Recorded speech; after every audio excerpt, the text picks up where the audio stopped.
जय जय श्री राधे। देखिए, कई लोगों ने मेरे से बोला कि अगर हमें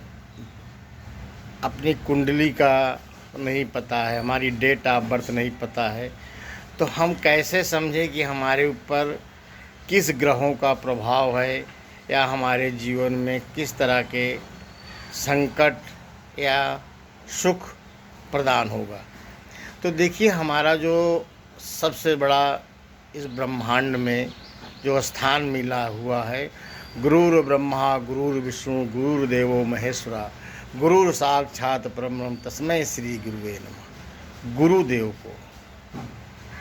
क्योंकि गुरु की जो साइकिल होती है ये चलती रहती है और जब जब गोचर होता है तो उसका हमारे जीवन पर प्रभाव पड़ता है। जैसे आप देखिए, 1 से लेकर के 12 साल तक आप देखिए, 1 से लेके मतलब जब बच्चा किसी का बच्चा देखिए जन्म होता है तो घर में नहीं जाकर के वो जाके अस्पताल में एडमिट करना पड़ता है, क्योंकि उसका कहीं न कहीं गुरु तत्व कमज़ोर है।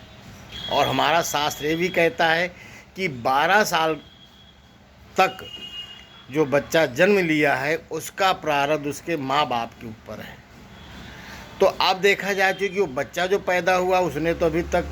इस धरा पे कोई ऐसा बुरा काम या अच्छा काम किया नहीं है, मगर चूँकि वो जन्म लिया है तो जन्म जिसके द्वारा लिया है, माँ बाप के द्वारा लिया है, तो माँ बाप का जो प्रारब्ध है वो उसके जीवन में अच्छा बुरा का बोध कराता है। उसी प्रकार से जैसे 0 से लेकर 12 या 1 से लेकर 12, उसके बाद 12 से लेकर 36 साल आप देखेंगे कई ऐसे बच्चे हैं जो कि पढ़ते कहीं और रहते हैं, मगर उनका ऐसा लक होता है, गुरु इतना स्ट्रांग होता है उनका कि उनका कहीं न कहीं से अपने जन्म स्थान से दूर जाने का योग बन जाता है। फिर आप देखिए कि 36 से लेकर के 48 साल में जो आप तक 0 से लेकर 1 से लेकर आपने जो कर्म किया है, अच्छा किया है बुरा किया है, 48 साल का जो तीसरा साइकिल, चौथा साइकिल, 5वां साइकिल गुरुदेव का जो चलता है, वो जो है आपने जो किया है, जो प्रारब्ध है आपका, जो मनुष्य किया है, उसका फल जो है गुरुदेव देना शुरू करते हैं। और 48 से लेकर के जब 60 साल होता है, उसके बाद जो है, जो आप प्रारब्ध है, जो ऐश्वर्य है, प्लेजर है, आपके पास गाड़ी का सुख, घर का सुख, संतान का सुख, आपको हर जगह मान सम्मान, क्योंकि गुरु मान सम्मान भी है, तो आपको मान सम्मान बढ़ता है, आपको सुख ऐश्वर्य बढ़ता है,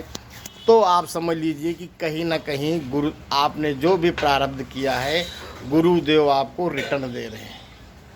और उसके बाद 60 से लेकर 72,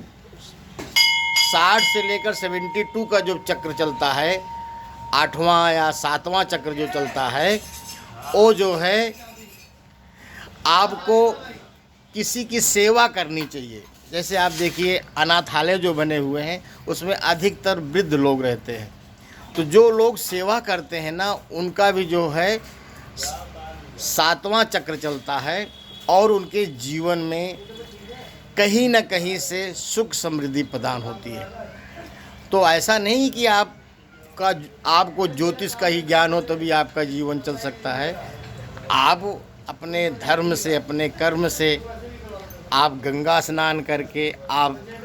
किसी वृद्ध का सेवा करके, किसी गुरुजन की आप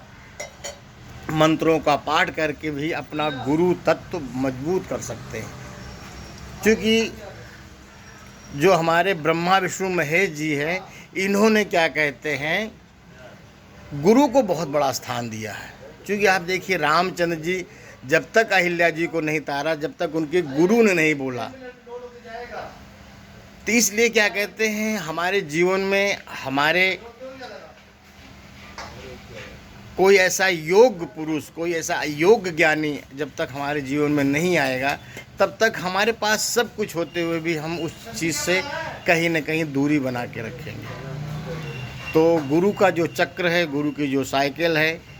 गुरु का गोचर है, इससे आप देखो, आप हर चीज़ थोड़ा वाच करो कि ये तो सुनते ही हो कि राहु केतु का गोचर होगा, गुरु का गोचर हुआ, तो आप केवल गुरु को पकड़ो कि गुरु इस बार गोचर हुआ था, इस साल में तो हमको क्या फ़ायदा हुआ, उसको लिख लो आप कहीं, फिर आप देखो कि हमको नुकसान क्या हुआ। तो इसका मतलब है कि कहीं ना कहीं अगर आपको फल मिल रहा है तो आपका जो प्रारब्ध है, आपके जो पूर्ण कर्म हैं वो बढ़ रहे हैं। अगर आपके गुरु के गोचर में आपके फल निष्क्रिय हो रहे हैं तो इसका मतलब है कि आपके फल घट रहे हैं। जय जय श्री राधे, जय जय श्री